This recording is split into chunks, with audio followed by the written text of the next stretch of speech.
सुधा अग्रवाल ने लिखा है, जब लोगों से मिलना कम हो रहा है तो ध्यान साधना बेटर होती है, लेकिन जब फंक्शन में या और कोई वजह से ग्रुप में मिलते हैं तो साधना में माइंड उलझता है।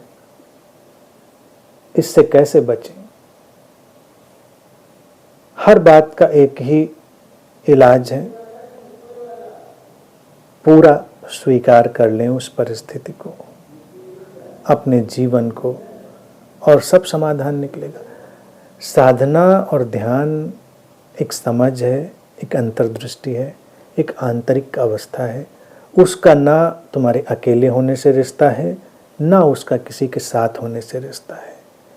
तो इसलिए ना भीड़ उसे प्रभावित करती है, ना तुम्हारा अकेलापन उसको बढ़ाता है। अकेलापन कभी कभी सहयोग दे देता है कि उसको अनुभव करने के लिए थोड़ी तुमको सहूलियत मिल जाती, लेकिन अकेले में ही ध्यान हो ये अनावश्यक है। फिर वो ध्यान भी अपरिपक्व रह जाएगा। ये बात हमेशा से लोगों को लगती रही, इसीलिए पहले भी लोग कहीं हिमालय जंगल सब चले जाते थे ध्यान साधना के लिए।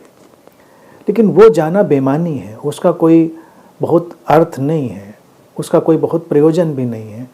आप बस उस अंतर्दृष्टि, उस समझ को अपने अंदर लाइए, और जब भीड़ में हो तो तब भी आप वैसे ही शांत हो, भीड़ में ना हो तब भी वैसे ही शांत हो। वही ध्यान, वही साधना है।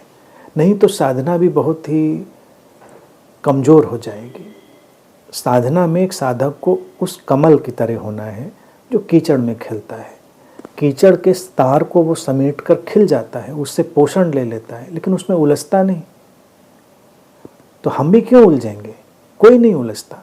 बस समझें, बात को अपने हृदय में उतारें, उस अंतर्दृष्टि को।